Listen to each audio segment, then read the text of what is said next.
எடப்பாடி பழனிசாமி அவர்கள் தமிழ்நாடு கொலை மாநிலமாக மாறிவிட்டது என்கின்ற ஒரு புதிய குற்றச்சாட்டை வைத்திருக்கின்றார்கள்.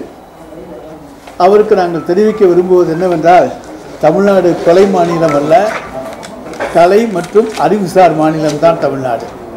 இன்னும் சொல்லப்போனமையானால் சமூக விரோதிகளை களை எடுக்கின்ற மாநிலம் தமிழ்நாடு. இதை அவர் உணர்ந்து கொண்டாக வேண்டும். அவருடைய ஆட்சியில் நடந்த சம்பவங்கள் ஆட்சியோடு தொடர்புடையவை.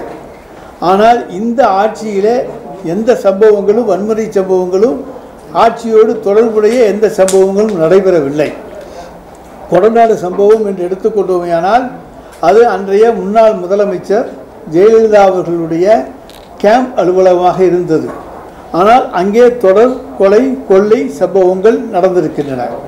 அது ஆட்சியாளர்களுடைய திறமையின்மையை காண்பிப்பதாக அமைந்திருக்கிறது, அல்லது ஏதோ சதித்திட்டங்கள் அடிப்படையில் அமைந்திருக்கிறது. இன்னும் சொல்லப்போனமையானால் அன்றைக்கு முதலமைச்சராக இருந்த எடப்பாடி பழனிசாமி அவர்கள் தூத்துக்குடி துப்பாக்கி சூடு சம்பவம் கூட எனக்கு தெரியாது, நான் டிவியில் பார்த்து தான் தெரிந்து கொண்டேன் என்று 13 உயிர்கள் பலியான சம்பவம் கூட முதலமைச்சராக இருந்து தனக்கு தெரியாது என்று தான் சொல்லியிருக்கிறார், தவிர ஒப்புக்கொள்ளவில்லை. அப்புறம் தான் தெரியும்னு சொன்னார். ஆனால் எங்களுடைய முதலமைச்சர் எதையும் தைரியமாக சொல்லக்கூடியவர், ஏற்றுக்கொள்ளக்கூடியவர். தமிழ்நாட்டில் இப்போ நடந்திருக்கு 26, 27, 28 அந்த தேதிகளில் அவர் சொல்கிற போது அவர் 5 சம்பவங்களை சொல்லுகிறார். அதில் 1 புதுச்சேரியில் நடந்தது. அதையும் நம்ம தமிழ்நாட்டு கணக்குக்கு மாண்புமிகு எடப்பாடி பழனிசாமி அவர்கள் கொண்டு வந்திருக்கிறார்கள். ஆனால் அது புதுச்சேரியில் நடந்தது. மீதமுள்ள 4 சம்பவங்களுக்கும் வன்முறை சம்பவங்கள் என்று எடுத்துக்கொண்டால் அதில் எதுவுமே அரசாங்கத்துக்கு தொடர்புடையவை இல்லை. எல்லாமே சொந்த காரணங்களுக்காக அல்லது அவர்களுக்குள்ளே இருக்கக்கூடிய முன்விரோதத்தினுடைய அடிப்படையிலே, பகைமை அடிப்படையிலே இந்த சம்பவங்கள் நடந்திருக்கின்றனவே தவிர இதில் எதுவுமே இன்றைக்கு சட்டம் ஒழுங்கு சீர்வடுகின்ற அளவுக்கு எந்த சம்பவங்களும் கிடையாது. ஏன்னா ஒருத்தருக்கு ஒருத்தர் முன்விரோதம் காரணமாகத்தான். ஏனென்றால் ஒரு காலத்தில் 4 கோடி தலைவருக்கு தமிழர், 4 கோடி மக்களுக்கு தலைவர் என்று தலைவர் கலைஞரை சொல்வோம். இன்றைக்கு 8 கோடி மக்களுக்கு தலைவராக தலைவர் தளபதி இருக்கின்றார். எனவே மக்கள் தொகை பல மடங்கு உயர்ந்திருக்கின்றது. ஆனால் அதே நேரத்தில் இது போன்ற சம்பவங்களுடைய எண்ணிக்கையும் ஒரு சில கூட தெரியும், குறைய தெரியும். ஆனால் அதற்கு அரசாங்கம் எந்த வகையிலும் பொறுப்பாக முடியாது. நாங்கள் எந்த வகையிலும் அதுக்கு பொறுப்பாக இருந்தால் எங்கள் மீது குற்றம் சுமத்தலாம். ஆனால் அதே நேரத்தில் யார் யாருக்கு முன்விரோதம் இருக்கிறது என்றெல்லாம் இப்பொழுது நாங்கள் கண்டுபிடித்து கொண்டு தான் இருக்கிறோம். ரவுடிகளிடத்தில் எந்தெந்த ரவுடி பட்டியல் இருக்கிறதோ அந்த பட்டியலை கையில் எடுத்துக்கொண்டு மாண்புமிகு தமிழ்நாடு முதலமைச்சர் அவர்கள் காவல்துறைக்கு அந்த ரவுடிகளுடைய பட்டியலை வைத்துக்கொண்டு அவர்களுக்குள்ளே மோட்டிவ் இருக்கிறதா, முன்பகமை இருக்கிறதா, விரோதம் இருக்கிறதா, அவற்றையெல்லாம் கண்டறிந்து தீர்த்து வைக்க வேண்டும். இது மாதிரியான சம்பவங்கள் நடக்கக்கூடாது என்று முன்னடிவடிக்கை எடுக்கின்ற முதலமைச்சராக மாண்புமிகு தமிழ்நாடு முதலமைச்சர் இருக்கிறார் என்பதை நான் இங்கே தெரிவித்துக் கொள்ள விரும்புகின்றேன். எனவே சட்டம் ஒழுங்கை இன்றைக்கு நாங்கள் சிறப்பாக பேணி பாதுகாப்பதால் தான் இந்தியாவிலேயே முதன்மையான மாநிலமாக நம்முடைய தமிழ்நாடு இன்றைக்கும் இருக்கிறது என்பதை யாரும் மறந்துவிட முடியாது, மறுக்கவும் முடியாது. எல்லா தொழிலதிபர்களும் நம்மை நாடி வருகிறார்கள். ஆனால் எடப்பாடி பழனிசாமி போன்றவர்கள் இதை வேறு விதமாக, வேறு கோணத்தில் இதை மாற்றிவிட்டு இந்த தமிழகத்தை பின்னோக்கி தள்ளிவிட முடியுமா என்று கனவு காண்கிறார்கள். அவர்களுடைய கனவு ஒரு காலத்திலும் பலிக்காது. நிச்சயமாக மாண்புமிகு தலைவர் தளபதி அவர்கள் எல்லாவற்றையும் வென்று காண்பிப்பார். தமிழ்நாடு தான் இந்தியாவிலேயே சிறந்த அமைதி பூங்கா என்பதை நிலைநிறுத்துவார். மக்கள் தொகை காரணம்னு சொல்லலை. அதாவது அன்றைக்கு 4 கோடி மக்கள் தொகை இருந்தது, இன்னைக்கு 8 கோடி மக்கள் தொகை ஆகியிருக்கு. சில இடங்களில் பிரச்சனைகள்லாம் இருக்குது. மக்கள் தொகைக்கு வன்முறைக்கு காரணம்னு சொல்ல முடியாது. ஆனால் அதனால் சில இடங்களில் கூட குறைச்சலாக சம்பவங்கள் நடந்து கொண்டு இருக்கின்றன என்பதற்காக நான் சொல்லுகிறேனே தவிர, அன்றைக்கி 4 கோடி பேர் இருந்தாங்க, இன்றைக்கி 8 கோடி பேர் இருக்காங்க. அந்த 4 கோடி பேர் இருந்தபோது நடந்த சம்பவம் தான் இன்றைக்கி 8 கோடியிலையும் நடக்கணும் அப்படின்னு எதிர்பார்க்க முடியாது. மக்கள் தொகையினுடைய அதிகரிப்பு இருக்குது, அதில் மோட்டிவ் இருக்குது. யார் யாருக்குள்ளே விரோதம் இருக்கிறதோ அந்த விரோதத்தினால் தான் இங்கே நடக்கிறதே தவிர அரசாங்கத்தால் அல்ல. அதைத்தான் நான் இங்கே குறிப்பிட விரும்புகிறேன். காவல்துறை முன்னெச்சரிக்கை நடவடிக்கை எடுத்து இந்த முன்விரோதம் அப்படிங்கிறது அடிப்படையில் கண்காணிக்க தவறுவதனால இந்த மாதிரி பிரச்சனைகள் அதிகரிக்கும். இல்லைங்க, இப்போ எந்த சம்பவங்களும் இப்போ தான் ரவுடிகள் பட்டியல் எடுத்து ஒரு பேட்ச் எடுத்து எல்லாரையும் அரெஸ்ட் பண்ணுறோம். அவங்களை யார் யாரெல்லாம் ஏ பட்டியலில் இருக்கிறார்களோ அவர்களை இன்றைக்கு கைது செய்கின்றோம், அவர்களை விசாரிக்கிறோம். பி பட்டியலை விசாரிக்கின்றோம். அதுபோல் ஒவ்வொரு பட்டியலாக இருக்கிறது. அவர்களை எல்லாம் இன்றைக்கு விசாரித்து நீங்கள் வந்து ஒழுங்காக இருக்க வேண்டும், இல்லை என்றால் உங்கள் மீது நடவடிக்கை எடுக்கப்படும், முன்னெச்சரிக்கை நடவடிக்கை எடுக்கப்படும் என்றெல்லாம் எச்சரித்து ஒவ்வொரு காவல்துறையும் இன்றைக்கு அதிலே தான் தொடர்ந்து செயல்பட்டு கொண்டிருக்கின்றது. ஆனால் இருந்தாலும் இதுபோல முன்னுக்கு தெரியாமல் திடீரென்று யாராவது ஒரு விரோத அடிப்படையிலே அல்லது இந்த ஆண்டு அவருடைய முதலாவது ஆண்டு வருகிறது, அதுக்குள்ளே அவரை கொன்றவரை நான் பழிவாங்கி விடுவேன் என்று பழிவாங்கும் முயற்சியிலே செய்து விடுகிறார்கள். அந்த மாதிரி சம்பவங்கள் தான் இன்றைக்கு நடந்திருக்கின்றனவே தவிர இதற்கு அரசாங்கம் பொறுப்பு ஆக முடியாது. ஆனால் இதை நாங்கள் தடுப்பதற்கு நிறைய நடவடிக்கை எடுத்திருக்கிறோம். இன்றைக்கு சிறையில் எடுத்துக்கொண்டோமேனா 97% சிறை இன்றைக்கு ஃபில்லப் பண்ணப்பட்டிருக்கிறது. ரவுடிகள் பட்டியலில் இருக்கவங்கெல்லாம் பிடிச்சி உள்ளே வச்சுருக்கோம். சமீபத்தில் நடந்த கொலைகளில் இளவு குற்றவாளிகள் ரொம்ப அதிகமாக இருக்காங்க. இப்போ இந்த சீர்திருத்தப்பள்ளியிலிருந்து வெளியில் வர்றவங்கள சரியாக முறையாக கண்காணிக்கணும் இல்லையா? இப்போ நடந்த குற்றச்சம்பவங்களுக்குலாம் அவங்க அடிப்படை காரணமாக இருக்காங்க, ஈடுபட்டுருக்காங்க, அந்த குற்றச்செயலில் ஈடுபட்டுருக்காங்க. ஸோ சிறார் சீர்திருத்தப்பள்ளியிலிருந்து வரக்கூடியவங்களை முறையாக கண்காணிக்க சிறார் சீர்திருத்த பள்ளியிலிருந்து வர்றவங்க ஒழுங்காக நன்னடத்தை அலுவலர்களாலே கண்காணிக்கப்படுகிறார்கள். அதனால் சிறார் சீர்திருத்த பள்ளியிலிருந்து வர்ற போது அவங்களை திருத்தி அனுப்புகிற பொறுப்பைத்தான் சிறைகள் மற்றும் சீர்திருத்த துறைகள் பணித்துறை செய்கின்றதை தவிர அவங்க நிச்சயமாக நாங்கள் வந்து குற்றவாளிகளாக வெளியே வர அனுமதிப்பதே கிடையாது.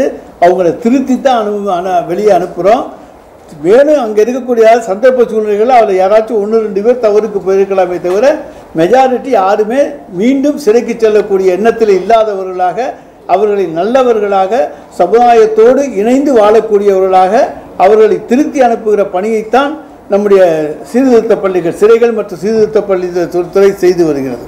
சார், காவல்துறை சார்பில் ஏற்கனவே ஒரு டிபார்ட்மெண்ட் போட்டு ரவுடிகளோட தொடர் கண்காணிப்பு இருப்பாங்க. அதே போல இந்த முன்னாள் குற்றவாளிகளை தொடர்ச்சியாக கண்காணிச்சுட்டு இருப்பாங்க. ஒரு டீம் வந்து ரெகுலராக பண்ணுவாங்க. அப்படி இருக்க பட்சத்தில் இதெல்லாம் வந்து மோட்டிவேஷன் பண்ணுறோம்னா அரசு எப்படி இது பொறுப்பேற்க முடியாதுன்னு சொல்றீங்க?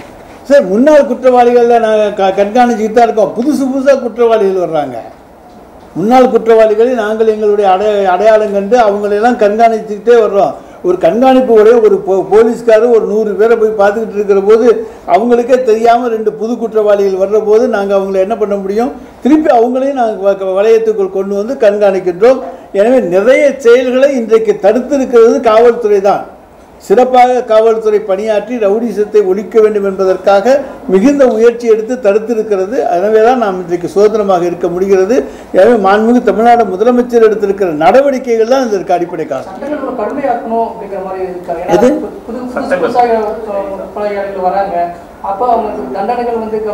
தண்டனைகள் வந்து இப்போ வந்து நிறைய அவங்களுக்கான தண்டனைகள் அதிகமான தண்டனைகள் இருக்கின்றன. நிச்சயமாக அவர்களுக்கு அதிகபட்ச தண்டனை வாங்கி கொடுத்தாலே போதும். அதுவே லைஃப் சென்டென்ஸ் எல்லாம் போனால் 14 வருஷம் உள்ளே இருக்கணும். அதனால் அதிகபட்ச தண்டனைகள் இந்த குற்றவாளிகளுக்கு கிடைக்கும். அதிலெல்லாம் எந்த விதமான சந்தேகமும் கிடையாது. அதாவது எந்த அரசியல் தலைவர் அச்சுறுத்தல் இருக்கிறது என்று சொன்னால் உடனடியாக மாண்புமிகு முதலமைச்சர் அவர்கள் இந்த அரசு அவர்களுக்கு பாதுகாப்பு கொடுப்ப தயங்குவது கிடையாது. யாரும் அச்சுறுத்தல் இருக்கு என்கின்ற தகவல் தெரிவிப்பது கிடையாது.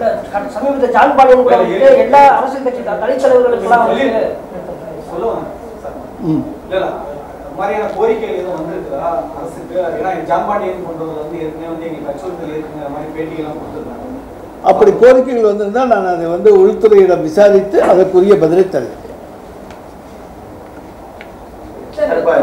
சிறைச்சாலைகள் நிரம்புறதை பற்றி சொன்னீங்க. 97% சிறைச்சாலைகள் வந்து நிரம்பி இருக்குன்னு சொன்னீங்க. இப்போ சமீபமாக வந்து சில கிளைச்செடிகளை மூடுறதா வந்து தகவல் அதாவது வந்து வதந்திகளுக்கெல்லாம் நாங்கள் பதில் சொல்ல முடியாது.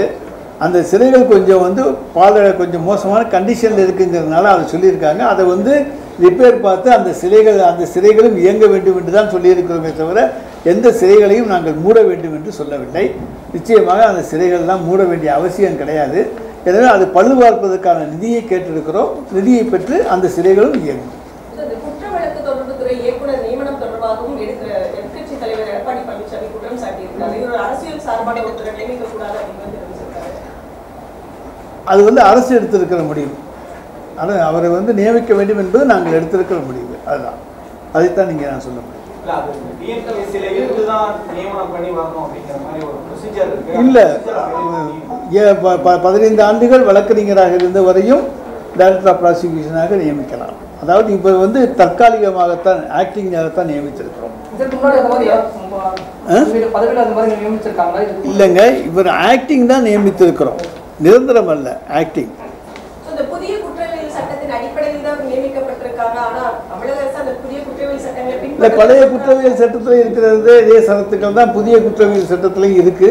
அதனால அதை பற்றி ஒன்றும் இது கிடையாது. இதே மாதிரி லோக் ஆயுக்தாவும் இதே மாதிரி வந்து ஆக்டிங் தான். இப்போ நம்ம வந்து ஏற்கனவே செலக்ட் கமிட்டி போட்டு கிட்டத்தட்ட வந்து ஒரு 4 மாதம் ஆச்சு. ஸோ அது லோக் ஆயுக்தாக்கும் இதே மாதிரியான ஆக்டிங் தான் நம்ம இப்போ போட்டு. ஆமாம், அது வந்து அது காலம் தள்ளி போகுதா? அது அதோட நியமனம் அதுக்கு உரிய காலத்தில் உரிய முடிவை மாண்பு முதலமைச்சர் அவர்கள் எடுப்பார்கள். சார், தருமபுரி மாவட்டத்தில் 2 நாளுக்கு முன்னாடி ஆணவ படுகொலை வந்து நடந்திருக்கு, தொடர்ச்சியாக அதிகரிச்சு வருது அப்படின்னு சொல்லிட்டு உங்களோட கூட்டணியில் இருக்கக்கூடிய மார்க்சிஸ்ட் கட்சி கூட பேரவையில் கேள்வி எழுப்பியிருந்தாங்க. சார், ஆணவ படுகொலைகளை நாங்கள் என்றைக்குமே ஆதரிப்பது கிடையாது, உங்களுக்கு நல்லா தெரியும். அது யாராக இருந்தாலும் அவர்கள் மீது உரிய நடவடிக்கையை இந்த அரசு தைரியமாக மாண்புமிகு தமிழ்நாடு முதலமைச்சர் அவர்கள் எடுப்பார்கள். அதுவும் உங்களுக்கு நன்றாக தெரியும். நாங்கள் வந்து அதை வந்து ஆதரிக்க வேண்டும் ஆணவ படுகொலை என்பதெல்லாம் எங்களுக்கான தேவையே கிடையாது. எனவே மாண்புமிகு தமிழ்நாடு முதலமைச்சர் அவர்கள் அதற்கெல்லாம் ஆதரவு கொடுப்பது கிடையாது. அவர்களை சட்டத்தின் முன் நிறுத்தி உரிய தண்டனை வாங்கி கொடுப்பதுதான் அவருடைய பணி. தண்டனைகள் கடுமையாக தான் நம்ம குற்றம் போயிடலாம் சார். தொடர்ச்சியாக வந்து எல்லா கட்சியும் வந்து கொடுக்கிறாங்க. ஆவணப்படுகிற சூழ்நிலை தண்டனைகள் சார், தண்டனை கொலைக்கு வந்து கொலை குற்றத்துக்கு ஆயுள் தண்டனை தானே, அதிகபட்ச தண்டனை ஆயுள் தண்டனை. ரிகரஸ் இம்ப்ரெஸ்மெண்ட், கடும் காவல், அதுதான் ரிகரஸ் இம்ப்ரெஸ்மெண்ட், அதுதான் ரைட்டா.